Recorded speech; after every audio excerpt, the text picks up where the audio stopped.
We're certainly seeing a lot of conversations arising out of the carbon sequestration side, but a lot of the business that we're seeing right now, a lot of the volume of the business we're seeing right now has to do with accommodation between surface owners and mineral owners.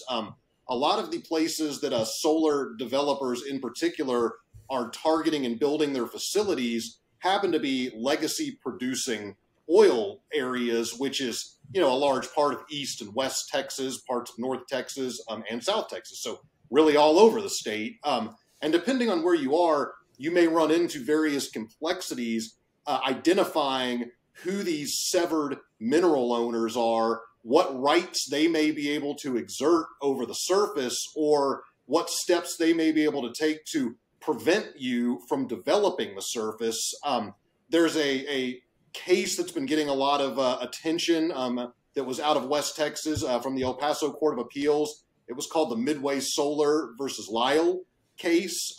In that case, the court basically stepped through the entire process for kind of analyzing these situations, who is going to have what rights, and it's become more and more apparent that these solar developers in particular are going to need to be very aware of who these mineral owners are, and are going to want to get way out front of both identifying and obtaining agreements with these owners on the front end to avoid, long protracted litigation like we saw in the Midway Solar case, and to avoid, kind of the nuclear option of having to even remove their facilities or having to pay somebody for the total value of their mineral estate. Yeah, and that's that's where the paths cross between us as a broker, between our oil and gas clientele and our renewables development clientels. And a lot of what we've been doing as Zach and Brad have been really trying to educate the oil and gas community about, hey, this is what you need to know. We're trying to develop and educate developers on, hey, you need to be thinking about the mineral estate in Texas. This shouldn't be an afterthought. Here's a prime example of what could happen.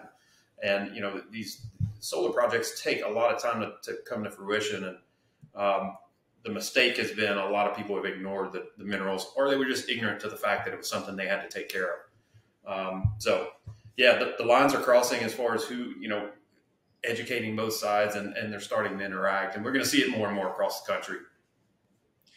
Yeah, I think that's a great point. And we've been seeing our oil and gas knowledge get a lot more traction with the developers because of the fact that, like you said, they're just not aware of some of these issues, and they're kind of coming to light on the back end when there's already a lot of sunk cost. And in some of the worst instances, they're having to eat those costs and pick up and move to a different location, realizing that they're not going to be able to get accommodation from the mineral owners, either because they're holdouts or they are, demanding too much money, or in some instances because they maybe can't even be located at all. So there's a number of different issues you might run into.